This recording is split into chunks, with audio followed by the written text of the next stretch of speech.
welcome, my fabulous Fempreneurs. I am excited today.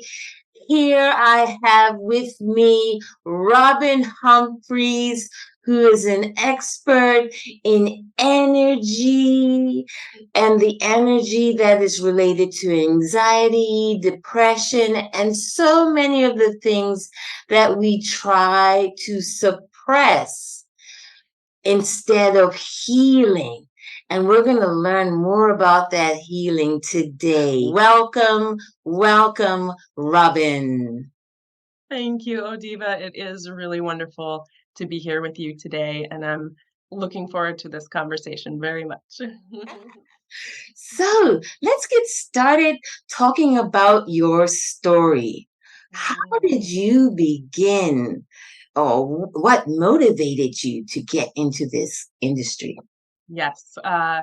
As with many healers, it was a journey for myself first, right? Um, and I actually recently did a TEDx talk talking about this part of my journey, um, which was a fantastic experience, but that's another story. I had a lot of childhood trauma, emotional abuse, some neglect, things like that, divorce, parents all over the place, that kind of stuff. And I ended up experiencing suicidal depression in high school. Um, Creating art and writing poetry kind of saved my life at that time.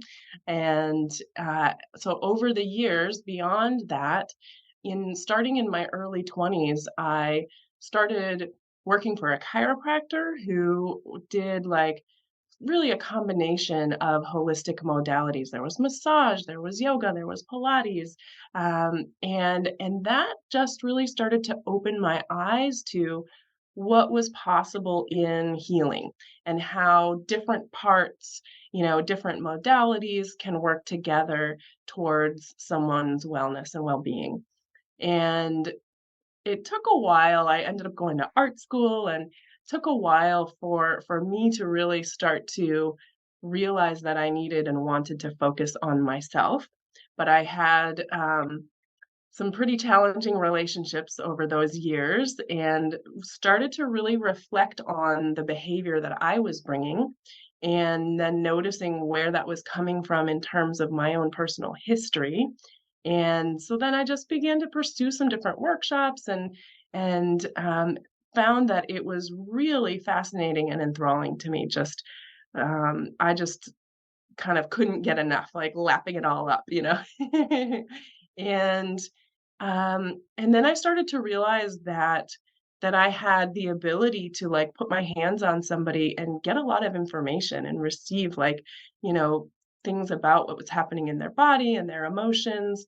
I've always been very empathic, and so from really early on, I could look at somebody and tell like what they're thinking and feeling. And that was kind of part of my survival mechanism growing up.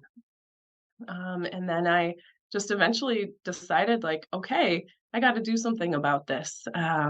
And the very next day, after I had this kind of reckoning with the cosmos of like, all right, I need a sign. If I'm gonna pursue this gift that I seem to have, I need a sign. And then the next day, there was a call for this practitioner training program that had all of these synchronicities involved with it. Mhm. That was just like, oh, that's it. Wow, thank you. That was fast. Like the very next day, didn't It's have to wait long for that message. we all could get a sign just like that. The next day, and the phone rings, but it was I meant know, to right? be. And it sounds like you prepared yourself. Unfortunately, you had to go through the journey of Yep, making mistakes and bad relationships. yep. Finally realized that the one thing you had in common in all those relationships was you were there. Yes. Yep. You had this gift of touch. Yeah. So this is the first time I'm hearing something like this, Mhm. touching people and feeling their energy. Now, what's the difference between the touching and the empath? Because I'm running across a lot of people on social media saying they're empaths. Yep, yep. Yeah, so More. there's sorry? I want to know more. Yeah. Um, so there's definitely some potential crossover there. Um, I would say an empath doesn't necessarily have that ability through touch, but the people who have that ability through touch are always empaths, if that makes sense. um, and so an empath is really somebody who picks up on the energy and the moods of other people, and is very kind of sensitive to the circumstantial happenings in their environment. And then oftentimes we take that in and can experience it internally as if it is our own. And that's when problems can happen because, we can. So, well, a lot of the people that I work with, for example, will say that when somebody around them is in a bad mood, that they then get into a bad mood. Like, they can't help but absorb that into themselves. Wow. And the problem can arise then when we are unable to discern what's ours and what's not, right? And so it's like suddenly you're in a bad mood, and then you start to go into your whole story spiral, whatever it is, about how you're feeling without realizing that it's actually something that you just took on from somebody else. Okay. Um, yeah, yeah. So that's kind of Yeah. Yeah. in a So, nutshell. so that makes perfect sense because I've actually experienced that. So it makes perfect sense. And then you talked about modalities. You learned about different modalities through your experience and through your training. What do you mean by that? Yeah, well, there's so many ways to heal, right? We're pretty much at this point all familiar with talk therapy, and I do a lot of talking in the sessions with my clients. But there's so much more, and I will admit that uh, I was I kind of became a little bit of like a chronic workshop taker. I was, like, always seeking new information and more, and then at a certain point, I realized I had to, like, "Okay, I gotta, like, deepen the roots into what I already know versus trying to just, like, keep expanding out, but staying, shallow or superficial with it." So for example, my primary practitioner training course included, guided meditation, breath work, movement, hypnotherapeutic journeying, um, sound healing. The list goes on. It's a kind of conglomeration of the various practices that my mentor gathered along the way. And then I'm also trained in EFT, emotional freedom technique, or tapping. Like, I don't know if you've ever done the Oh, tapping yes. stuff. Yes. And I'm a Reiki practitioner, and I practice something also called Compassion Key, which is really amazing for offering compassion to our wounded younger selves and really healing the inner child. Um, and so, what's important to me about having those, like, this many modalities, because it could be like, oh, that's a lot, you know? Mhm. But what's important to me about that is that I have this vast toolbox to use with my clients. I'm not taking somebody through a program where all the steps are determined ahead of time. I'm working with where they're at, what they've been through, and then what they really want to be experiencing and their ideal vision for themselves. And then I'm picking and choosing as we go along the different modalities, the different tools, practices, processes that are going to support them to get there. Excellent. And we can see that in coaching and in teaching, the best of the best kind of customize it for the individual. Exactly. But I want to focus a little bit more on anxiety. Yes. Anxiety, when I first started hearing the word anxiety, actually, it was quite later in my life. I started learning and studying anxiety. And we started thinking that it was a fear of something, like a phobia of water, spiders, those kinds of things bring about anxiety. It's Mhm. only now that people are starting to talk about having anxiety every day. And many of us are living in a state of anxiety constantly, and we don't even know. I've read books about having your set point at this level where you're overcompensating, maybe by being completely busy or not busy at Mhm. all because of your struggle with anxiety. Yeah, yeah, absolutely.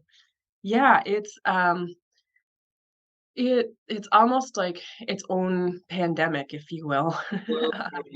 And I feel like, you're right that part of the conversation is just that there's more awareness around it now. So it could be that everybody has been anxious all the time, for centuries, and we just weren't talking about it, right?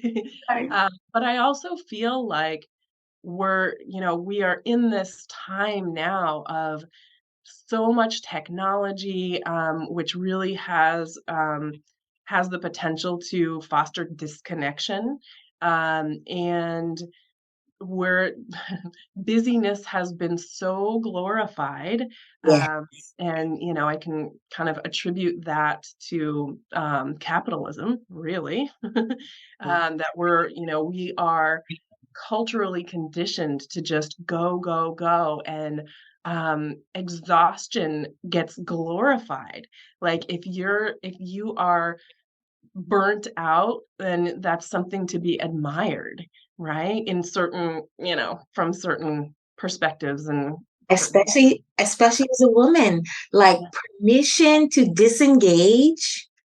I cannot pick up a phone and call any of my contacts and say, "How are you?" and have them say, "I'm just relaxing and taking it easy today."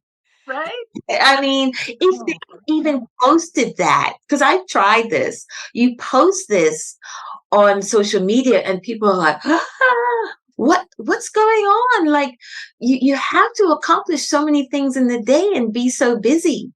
yep. And what brought this to my awareness is my travels in Europe.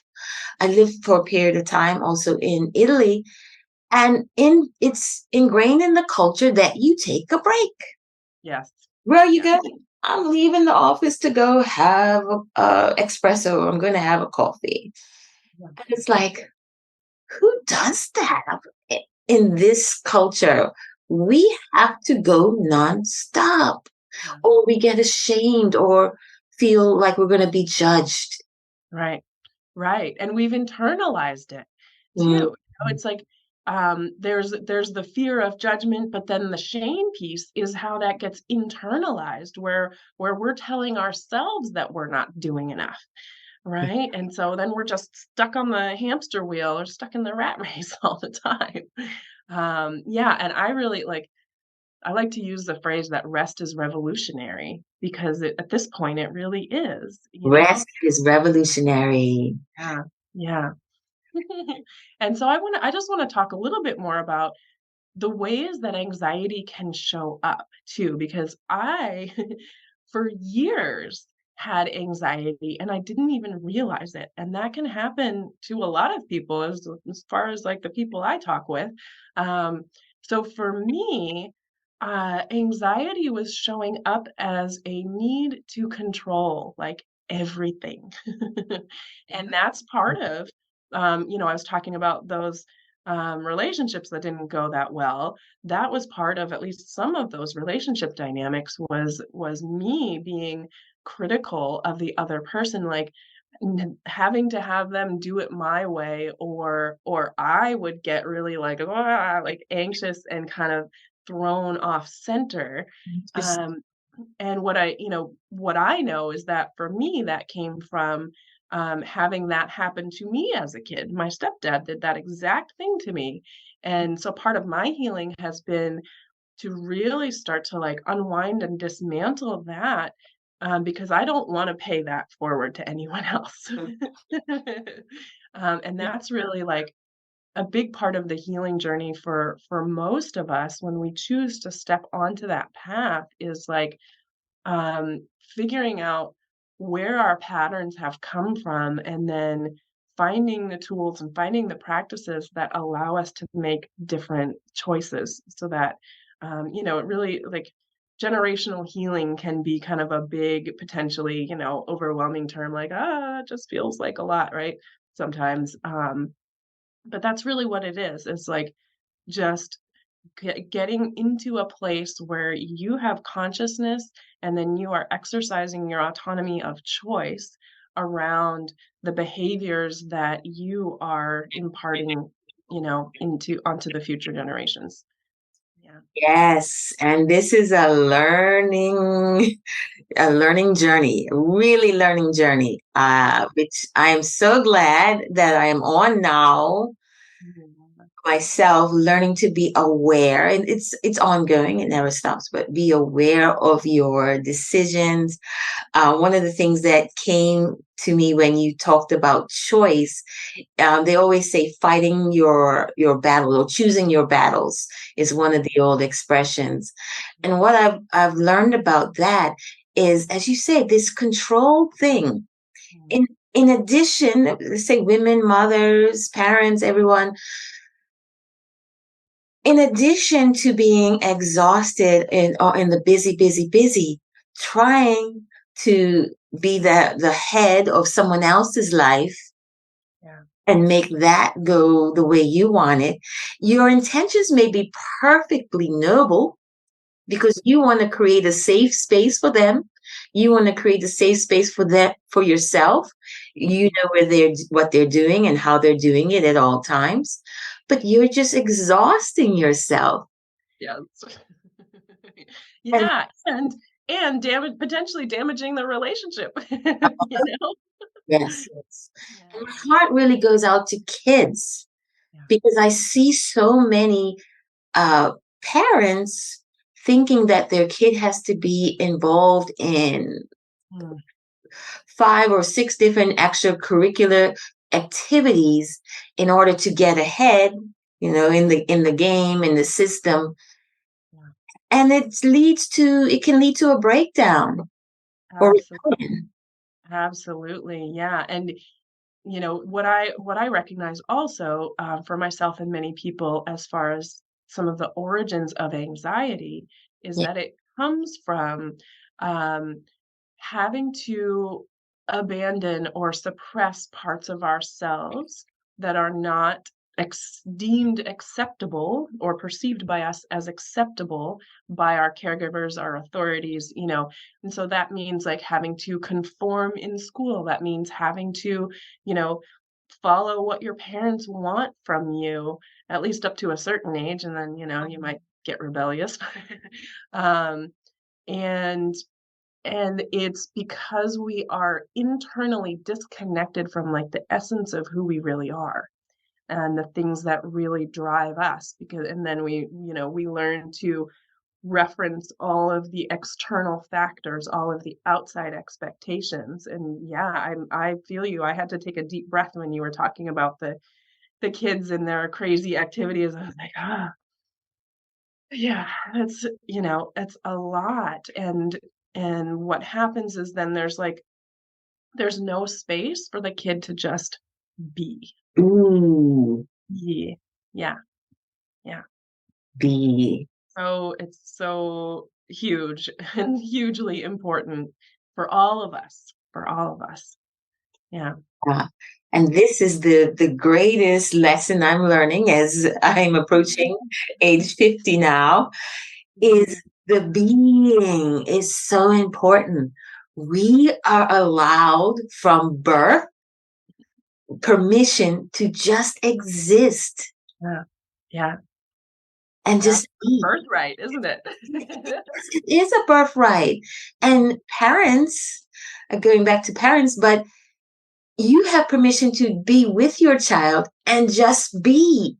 Mm. You're not doing sports with them. You're not watching TV. You're not tracking their homework. Just be.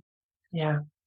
Yeah. And I feel like there's that social media has really impacted this whole arena for so many of us, because we get into that comparison, Mm, uh, space, right? It's easy to take for granted what's being presented on the surface level of what's happening in someone else's life. As far as like somebody makes a social media post about all the things that they did, with their family this weekend or whatever. It's easy to look at that and feel like, oh man, I got to step up my game. And we don't know what's happening with that, picture perfect family, um, behind the photos that get posted, Yes. everybody's got their challenges and their struggles. Um, and so, yeah, it's so important to like focus on ourselves, give ourselves that space to just be, as you were saying, and um, forget all that noise on the outside as much as possible. So let's talk a little bit more about anxiety as how it relates to depression. Because if you look at this picture perfect families on social media and you look at your real life, you can really start to think, oh no, I've missed the mark. Yeah, How yeah. did you connect? Yeah, they for me and for so many people, depression and anxiety can really go hand in hand. And it comes back to, from my perspective, that disconnection from ourselves that happens early on that we don't even know is happening. Um, so So I really look at emotions as messengers. Like from my in my world, there's no such thing as a bad emotion or a negative emotion or a good one or a positive one. They're all here as part of our human experience to support us in learning about what it is that we need. Um, and so depression is oftentimes a call to slow ourselves down and to connect inside. If you think about like somebody who's really depressed and maybe can't get out of bed, for example, um, there's a call there that's actually like an invitation to honor the need for deep rest, almost like it's like a hibernation, if you will. Um, and when we can, the thing that happens is when we notice ourselves feeling depressed, the urge then typically oftentimes is to get ourselves out of that funk like as soon as possible, Yeah. right? And then we're wanting to bypass it, and of course, then it's gonna, like, come back around because Hey, the like message is still man, there. sing. Yeah. Yeah, right, and the message wasn't received, that Mm, time, and so, um and then anxiety is really, like a call to some kind of action, um, and so depression and anxiety is like we can get anxious about being depressed. mm, We can get depressed about feeling anxious. Um, and like the big thing, that I'll just sort of repeat is that it's all about honoring what that emotion is really calling forth in us. mm, And that's not always easy. Like, that's a big part of why I do what I do as a practitioner, because most of us like don't necessarily have the tools for that. It's easy to say, oh yes, honor your emotions, but what does that actually look like in the moment of it, right? exactly. Um, and I'll just go like one little step further here, which is um, that for me and for the way that I work, the how to be with those emotions largely comes down to recognizing what is happening in your body, because it's all coming from your nervous system. It comes from the body first, and that sends signals to our brain, and then we make meaning from what our brain is doing, right? And so, like, we might think about anxiety as like something that's happening in the mind, right? Because like an anxious mind, you got thoughts that are like overwhelming or something like that. That's one example of anxiety, but it's signals are coming from your body first. And so when we can slow down and listen to our bodies and even just name out loud, like, I feel my heart racing. I feel my chest is tight. I feel my breath is shallow. These are all potential like signs of feeling anxious. And sometimes even just doing that, excuse me, can help to actually start to diffuse that experience. And Yeah. you're doing it by honoring what you're feeling and what you're experiencing. Just acknowledging, hey, this is happening in my body. That's the first step. And of course, having a coach like you is the next step. And tell me a little bit more about the touch process, because that's something new that I haven't heard before. You touch as part of your healing process. How does it work? Yeah, yeah. So there's a variety of ways that I use touch. One of the things that I do is chakra readings, although those can be done just as effectively on Zoom or even through a photograph, which is kind of mind blowing. But anyway, um, uh, so in my initial practitioner training, I learned something called permeating touch, which is basically just using my intention and kind of opening myself energetically as a channel to kind of sink into someone else's energy, energetic field, energetic state with my hands. In this case, it would be on their body, and then just being open to whatever information comes through. And it's taken practice, as part of my training. Um, but yeah, I mean, it's because I mentioned at the beginning about like naturally being able to do that before I even had any training. And I think it's just part of how I'm wired, it's part of my empathic nature. Is and I've always been I'm an artist too, and so been I've always had a lot of energy moving in my hands, if that makes sense. Yeah, and so it's part for me anyway, it's part um intuitive and just like how I exist already, and then it's part training to really open the channels of receiving so that I can get more clarity in the messages that come through. Yeah. And that's beautiful. I mean, it makes perfect sense that touch is healing. But to be able to navigate that as dangerous waters, receiving other people's energy, as we talked about before, and anxiety, receiving that energy when you don't really want to take that on, but here taking it in a safe space, and that allows you, I assume, to be able to kind of diagnose and assist in the healing of what's going on in that person's life. Exactly, exactly, and I wanna clarify too that I am not taking on their energy when I'm doing that kind of permeating touch. Um, I am I am receiving information and messages, but I'm not, absorbing the whatever their energetic state is, which is a really important distinction and very important for me as a practitioner. Yeah, and there's a really powerful energy shielding practice that I do pretty regularly that really helps me to maintain my energetic autonomy.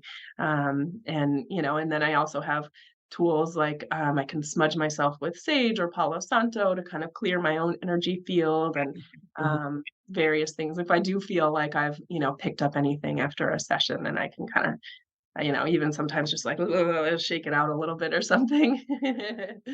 Yeah. Yeah. But this is amazing, and I love to hear about the work that you're doing. I want to thank you for joining me today to help bring even more awareness to the women of the world who are on this journey. And hey, it comes from childhood and maybe some bad experiences, but using that experience to better other people's lives is so precious. So again, thank you. And tell me, What is the name of your TED Talk? What was the name of it Yeah, it was or the topic? I know. pop quiz. Well, because it was one name, but then they're putting the clip up on YouTube for, like, my individual talk, and they asked me to change the name because it was too long, and I honestly, I couldn't tell you what I changed it to, I'd have to look it up. But, it was about, using creativity and art to overcome depression. Yeah. Brilliant. Okay, we will be on the lookout for that. Yeah. Thank you Thank again for joining me today, Robin. Thank you, Odiva. It's been a real pleasure talking with you, and I'm just so grateful for the work that you're doing in the world to really help women connect with themselves and each other, and to lift us all up. Fantastic. Yay.